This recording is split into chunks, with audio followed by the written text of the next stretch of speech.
Un matin, dans la capitale de la France, Paris, Emmanuel Macron se retrouve face à une décision importante. Le pays fait face à de nombreux défis culturels et sociaux, et Macron réalise qu'il est nécessaire de reconstruire la puissance de la France non seulement sur le plan économique, mais aussi culturel. Un pays doit mettre en valeur son héritage culturel et sa diversité pour avoir un impact global. La France, étant l'un des centres culturels mondiaux, doit être un leader dans ce domaine. Un soir, seul à l'Élysée, une idée germe dans l'esprit de Macron. Il pense que collaborer avec une artiste mondialement reconnue, en particulier une figure qui défend la diversité culturelle et l'égalité sociale, pourrait permettre à la France de se remettre sous les projecteurs culturels. Il décide immédiatement d'inviter Beyoncé, une icône mondiale, à participer à un projet culturel d'envergure. Le lendemain matin, Macron contacte rapidement le manager de Beyoncé et lui envoie une invitation pour qu'elle vienne à Paris. Beyoncé accepte l'invitation dans les plus brefs délais, ravie de l'opportunité. La France a toujours eu une place particulière dans son cœur. Ses concerts à Paris ont toujours été mémorables, et elle admire profondément la diversité culturelle et artistique du pays. Quelques semaines plus tard, Beyoncé arrive à Paris et est accueillie à l'Élysée par Macron. Ensemble, ils flânent dans les rues de Paris, entourés de danseurs et d'artistes de rue, découvrant la richesse artistique de la ville. Macron lui parle de la manière dont la France valorise la diversité culturelle et de la manière dont cette diversité devrait être célébrée.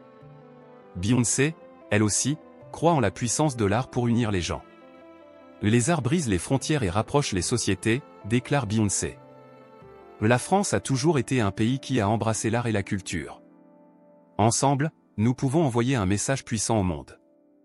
À partir de cette rencontre, Macron et Beyoncé décident de lancer ensemble un projet intitulé Le pouvoir de la culture, visant à célébrer la diversité culturelle à travers une série d'événements.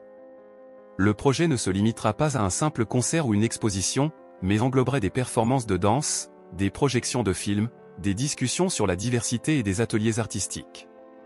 Ils conviennent que ce projet mettra en lumière non seulement la richesse culturelle de la France, mais aussi celle des États-Unis, tout en tissant des liens plus forts entre les deux nations.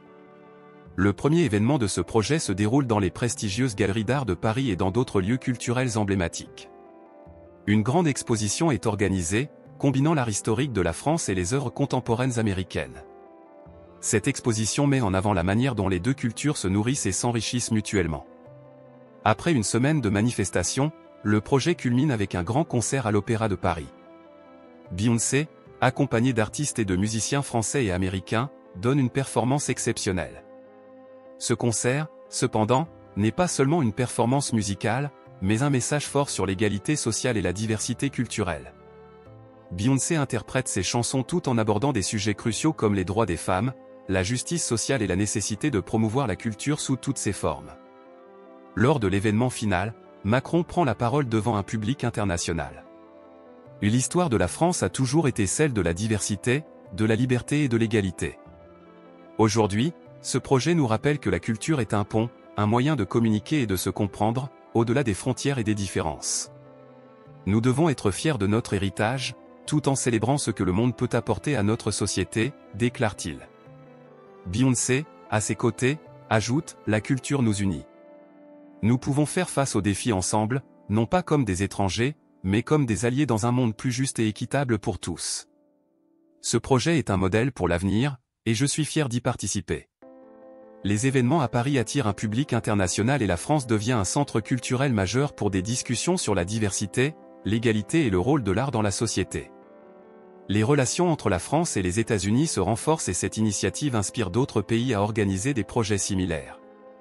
Au fur et à mesure de l'avancement du projet, des artistes du monde entier sont invités à participer à des ateliers et des conférences, permettant à chacun de partager ses idées sur l'importance de la culture dans la résolution des conflits et dans la construction de ponts entre les nations. À la fin du projet, Macron et Beyoncé se retrouvent pour discuter de ce qu'ils ont accompli. Ce projet a prouvé que la culture n'a pas de frontières, dit Macron. Il a réuni des personnes de toutes origines et de tous horizons, et nous avons vu à quel point l'art peut être une force puissante pour le changement.